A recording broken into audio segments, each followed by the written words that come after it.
what we can do here, we're going to find beetles and larvae here probably anywhere that there is a basketball-sized clump of Adelgid, because that's really one of the things about it is if it's too small, they're not going to invest in, laying eggs. So what we can do is we can look at various sizes of trees. We've got this big one over here. And that tree was one of the few trees that we actually found summer predators on consistently over time. So we'll just take a look and just see kind of what we can find. And then we'll wait for Pete to get here because Pete can tell you some pretty cool stuff that I don't know about. And here he comes. So this is part of it. Here's my man right here. The thing that I would tell you that Pete and I did that you guys know, Pete and I did the first successful IPM program on Hemlock woolly Adelgid in the United States, and we published it in 2010. We had a poster at the 5th. There you've lost some weight. You've been working. Well, I've been through a lot lately. Oh, have you? Oh, yeah. Oh, shoot.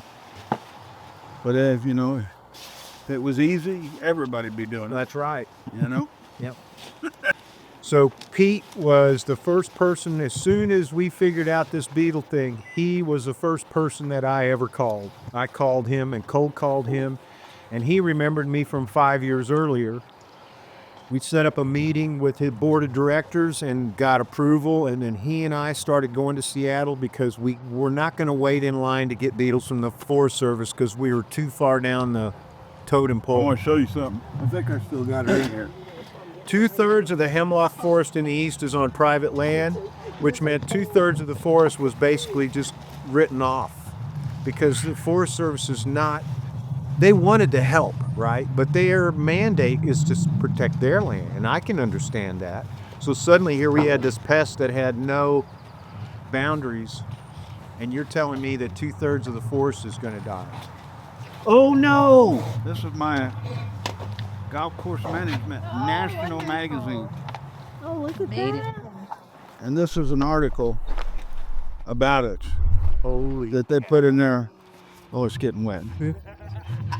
Here, Wait. I've got a number. Yeah. Oh, I didn't know they worked that way. Yeah, exactly. I thought they only worked upside down. I can tell you we got some strange looks in Seattle holding. Oh yeah, or him and me, they thought we were escapees from First Mental Institution. I'm not kidding you. Him and me are working. And one of the places that we actually went to collect was the mental institute. It was. The Furcrest. If you guys know Seattle, oh look at this. So can I see the covers? Well, it's Golf Course Management. And so your golf course management's being featured in this magazine. So he's also the president of the National Golf Course Superintendents Association. And now he's setting a new example. I'm what? Aren't you the president? No, I am the secretary treasurer, but you will of the Carolinas Golf Course Superintendents Association. In 2 years, I'll be the president of the Carolinas.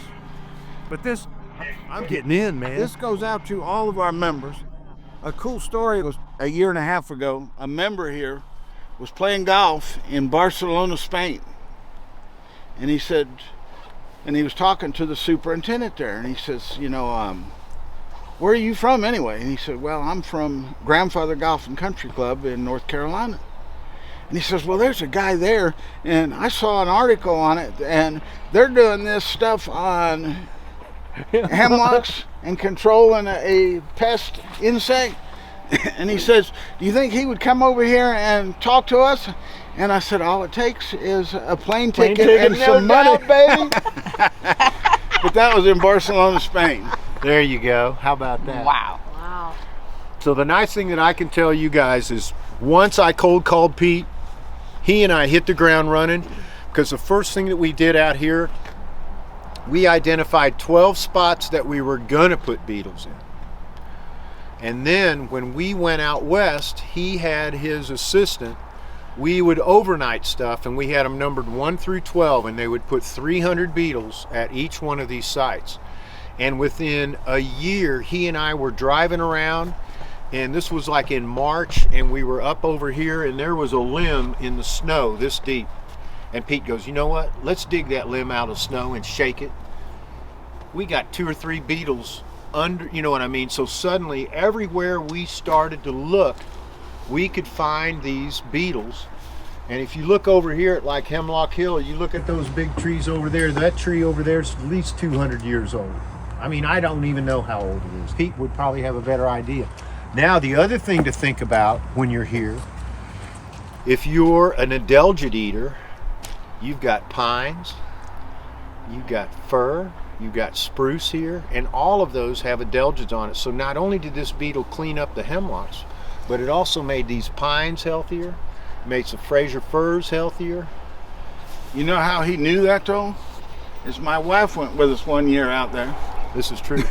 And we were at a big park in Seattle, and Dee Dee was beating on a white pine and started collecting Laricobius nigrinus. And Dick is like, oh my gosh. She's standing by a Doug fir, right? There's a Doug fir there, and there was bird poop in this Doug fir limb. And she mistakenly thought that there was a Adelgid there, but there was Cooley spruce. So I said, okay, well, let's look. Bang, bang, I hit twice, and I got 2 nigrinus beetles. So suddenly I'm like, uh-oh. So she had given us part of the key to knowing that these beetles are out in conifers and out in Adelgids just all over the place. And we have always tried to take whatever knowledge that we can get and use it. So I'd never came up with the motto, beetles save needles. That was Maggie Fetterhart, the veterinarian in Boone, who came up with that, right? So I'm just using, she said beetles for needles, okay? So anyway, if you guys want, we'll go over here. But one thing I do want to say to y'all is Dick doesn't ever stop talking. That's right. You guys have probably noticed that by now. Yeah, they're tired of me. But this property that encompasses Grandfather Golf and Country Club is 1,100 acres. And I had a crew that we started in 2002, and we went through 2006.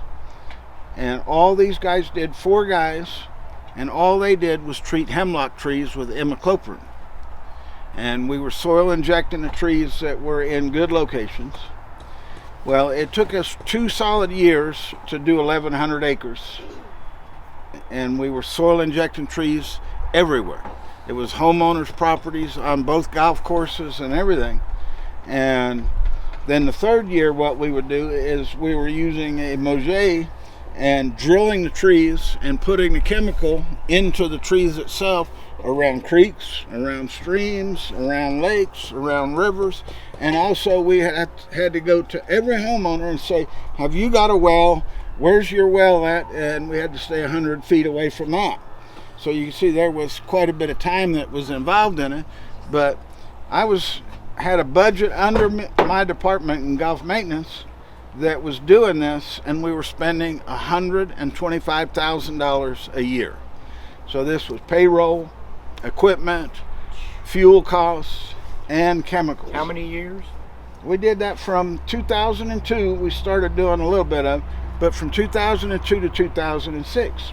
Well, the cool thing is I guess it would have been in 2005, we had treated the south end of the property. And then in 2006, we treated the north end of the property. In 2007, we were drilling trees and just treating the individual trees. So what we decided the first year that we went out in 2007, I believe it was, to collect the beetles, we went to the south end of the property that hadn't had any chemical on it for over 2 years. So we felt like we were pretty safe. But, you know, comes to find out now that with the Keyorts injector putting the imidacloprid in the soil, everybody thinks, well, if a little bit's good, a lot's got to be better. And, you know, we really kind of got an understanding that the imidacloprid was protecting a tree probably for 4 or 5 years if we soil injected it. But members and stuff, you know, they think, well, if you do this, it's got to be better if you do it more. And, you know, we had a lot of trees that, you know, from the initial infestation that were in a lot of stress. So we were using Stimex to inject into the trees that was made specifically for hemlocks. Micronutrients. So we were putting those in there, and that seemed to help the trees a lot. This is like one tree here. You can see we've done some wild pruning on it and stuff, cut the top out of it and stuff. But, you know, that was in a lot of stress in 2004. They wanted to cut that tree down, and Pete put his foot down and said, let the beetles give it a chance, and now look at it. I mean, it was all skinked out, and it's come back very nice, considering that it's really off-site and had the top cut out of it. You know, people will ride around and they'll see a dead tree and they'll say, well, you know, you're losing trees. And it's like I said in that article in Golf Course Management, is everything that is not asphalt or rock or dirt is living, and everything that's living dies. And so, yeah, you're going to have a tree maybe that, and you know what we've seen here with hemlocks is, like on number 6, we had 2 identical hemlock trees, and they were probably 40 feet apart, both of them identical size and everything, and before the Adelgid came in, they were both in good shape. Well, one of the trees, when they were building the golf course, a bulldozer had hit one of the main feeder roots on that tree and ripped it off. Well, that tree, under the stress of it, died, and the other one is still there today. So, and I saw that back when it happened and asked him that question, and he knew that brace root had been hit, and that just made all the sense in the world because that tree was stressed out. You know, we get the same thing here with homeowners where they'll build and they'll, oh, look at that beautiful hemlock, we want to leave it. But what they don't think about is they're going 10 feet away from that tree and they're digging 20 feet deep to put in a foundation. But not only that, is they're changing the water flow that's in the subsurface. And I've heard rumors to the effect, you can correct me if I'm wrong, that a big healthy hemlock tree can use 500-600 gallons of water a day if it's available to it. Oh yeah. And that's why you see a lot of them that like to grow and live river banks, creek banks, and stuff like that. Usually wherever these hemlocks are, their feet have water of some type. They like that. Carolinas not so much, because Carolinas have a taproot, but all of your eastern hemlock is, you know, they have a root ball like a hand where they've got brace roots that are coming out. You know, one of my favorite stories, and the first time that I met Dick was up in Boone, and it was like in 2001? 2002, August 22nd of 2002. Oh, I should have known he'd have the dates remembered. How can I not remember but anyway, when I met this guy? There was a lot of different people there, and there was some professors there that were from Virginia Tech. And Virginia Tech was already in a program where they were spending a week in China just to get to where the hemlock trees were, and they were catching beetles, and then they were bringing them back, and they were lab rearing them. And so Virginia Tech, I started talking to them. I said, you know, well, we'd like to be part of a program to put some out there and see how they do. And they said, well, we'll give you 100 lab-reared beetles for a $50,000 donation to Virginia Tech. And I'm like, well, $50,000, that'd buy a lot of imidacloprid. No, I don't want to do that. Yeah, right. You know? Well, to go full circle, years later, when we developed what I call a nursery for Laricobius nigrinus, I have had people from Virginia Tech come here and collect beetles for free and take them back to Virginia to rear beetles in a lab. So I'm like, go figure. Yeah, right.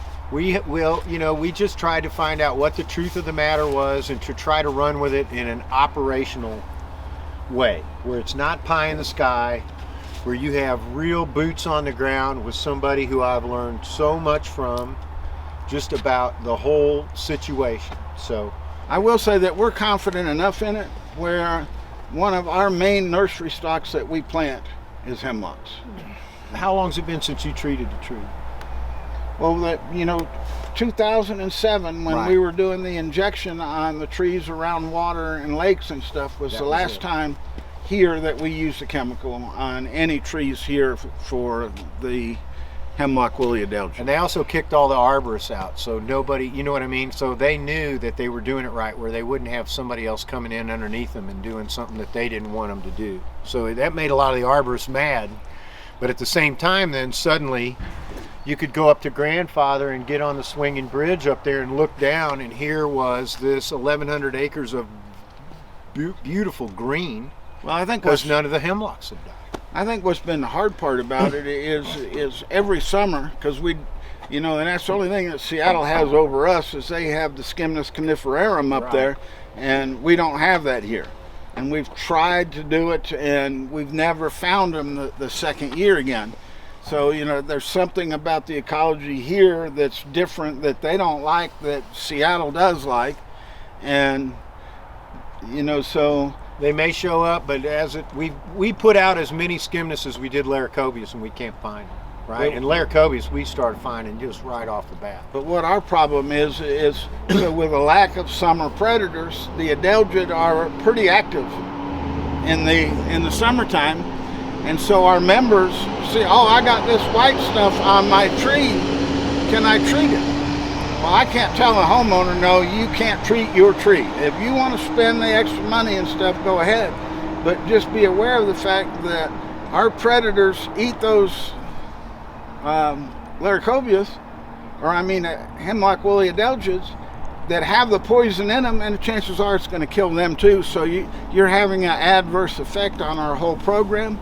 But I just can't tell them, no, you can't treat. We recommend that they don't treat, because the whole process is, and Dick can testify to this, is what we're trying to do is get the threshold on the hemlocks to where they can survive the stress that the hemlock woolly adelgid puts on them. We never felt like, because of what we saw in Seattle and everything else, that we were ever going to get to the point of eradication of the hemlock woolly adelgid. It wasn't going to happen. Right. That's a really important point, and he makes this also in a little 1-minute movie that I can give you guys that he did for his membership, because he says, the point was never to eradicate it. And this is what we talk when we talk about IPM and thresholds, right? One of the things we had to figure out is once we could drop when 2/3 of the needles on these trees are not infested, then they just grow normal. So that's what you're going to see around here. That's a relatively, by standards of a hemlock, immature hemlock tree. Yeah. Which is probably 60, 70, maybe 80 years old. And these trees actually live to be 600 or more. And when we go around and Dick's using his little stick, reaching up this high, you can only get that. That's how much of that tree that we're impacting. A tree like that we can't even check. But that's how much he's impacting. And if we get 10 or 12 beetles going around and tapping on that lower section of it, where we're actually testing maybe 5 or 6% of the whole tree, right? Then that kind of gives you an idea of the numbers that we feel like we have here of the nigrinus. And most of them are way up, they're in that active growing crown where the adelgids are, because the adelgids are only on year-old growth, so that you're going to have way more of that up top. And that's one of the things that we realized, and that when we talked to Lee Humble and these other guys, is these things go up and they're like, oh yeah, they're always way up in the top of trees. So if we come over here, let's just go on ahead and we'll do a little sampling. And I've got this colored umbrella because we've been finding larvae. We went right outside the extension door, 10 feet out of the extension door. So what we've got here, the thing that you guys are going to see here, these trees used to just be covered with adelgid, right? And now there's big parts of this that just don't have adelgid on it. There is another pest that is a definite problem with a hemlock tree. Well, when you use imidacloprid on the trees, it does not affect the hemlock elongated scale. No. And it actually accentuated the problem with the scale on the trees by using chemicals to control the... Now, you didn't hear that this morning, though, did you? But that's the truth, and they know it, and I wasn't going to say that. That's why. Well, I figured I'd push them about as far as... Are they still talking about imidacloprid? Oh, yeah, they are. Because people have clients. Huh? Because they have clients. They have clients that want to spray. But it made it worse, right? I won't tell you where or when or anything, but I had a business and I was treating people's trees, and I was charging them $50 a tree to inject imidacloprid in the soil. Yeah, and people were making a lot of money. So did you find one? Yeah. Mm-hmm. Oh yeah. Yeah. Where's the rest of them at, Dick? Well, they're around. Y'all come on. So yeah, we'll find. We'll start. We've got a nice little beetle. He's hiding. They like to get up next to the spline of an umbrella because they're trying to hide. And if you have needles nearby, they'll grab a needle and hide in it. But there's one right there. I'll tell you a fun story. When we went out to Seattle, and it's the first time that I'd gone out there with Dick, and Dick had already been out there a few times doing it, and he'd be like, well, I'll go on this side and you go on that side, and he'd go, how many you got? And I'd be like, well, I got 14. He's like, I got 108. Well, he was on the sunny side of the tree, and that's where all Right, I of them. wouldn't let him know. And he's real competitive, and I'm like, I'm just gonna wait. Oh yeah, right, yeah, right, yeah. I figured it out real quick, though. Yeah. They're like, wait a minute. Yeah. Well, and the other thing we began to notice, because when we first started, we'd go on ahead and hit an entire tree like this, but then suddenly we started noticing beetles are only going to be where the Adelgids are. So all of a sudden we could, do a lot better, and we knew where the sun tunnels was, so I'd send him on the cold side, right? He'd be over there pounding, and I'd be racking up, and he'd see me, and I'm still on the same umbrella, still going like this, and he's looking at me. But And I'm like, we figured out that real quick that it was not an eradication deal, because we had one tree out there in Seattle and we might be out there for 2 weeks. So we'd go to that one tree, and 3 or 4 days later we'd go back to it again. and be loaded again. Okay. They loaded? That tree looked like a Christmas tree, because it was every bit as healthy as that hemlock is right there, but it was almost totally white. With Adelgid. And nobody cared, And- you know what I mean? Because that was just part of the nature of it. I mean, we got like the first time that we found that tree and went to it, we got like 300 beetles off of it. And He has a champion beetle count of he got 77 beetles in a beat like this at Oh, wow. Seattle Golf Course. You're not going to beat that. well, we don't know how many it was really, because it takes so long to get them They out. were Get 'em flying out. Some of them were off. flying away. It's Yeah, he's sitting there sucking like crazy, and his thumb counter's going off, and it's all, it was all crazy. But just like that article in there, and the last thing that I said in that article is a lot of people think that superintendents, we don't like trees. Well, that's not true. No. We like trees, but we like sunlight, because our business is growing grass. That's right. But the last thing I told him, I said a program like this for a golf course superintendent is kind of cool. Literally, so to speak. Yeah. It really is cool, because this is a climax species, and it keeps the forest cool, So you've got, if you look around here, you can see all these you've got big pines, big hemlocks, he's got spruces, he's got a few firs around here. And so this whole area, and if you look up this way, you're going up to Grandfather, and that's sub-Canadian, which is all spruce and fir. Well, there's beetles all up in there like crazy from here. And these guys, the other thing was, within 2 years, I told Pete we could stop, and he said, no, don't stop. Keep putting them out, and take that last bit of beetles that you got, and I've got in the freezer here, refrigerator. Let's go put it out at Sims Pond, because nobody's taking care. You know what I mean? We're going to the places that we knew that need a beach bog. Any of those oddball places like that, the gorge. Just putting beetles where we went beetles needed to be. I think it was the end of the second year. We went across the street to Linville Ridge. I've got good friends over there. And I said, do you mind if we check your trees? Well, we went over there, and on the low part of it, we were finding our beetles. But they didn't do anything chemically up there. And if you look at that mountain, Their hemlocks are dead. you don't see too many hemlocks up there anymore. They're gone. No. And so that was one of the things when we drove around. Grandfather was ready. Twin Rivers was ready.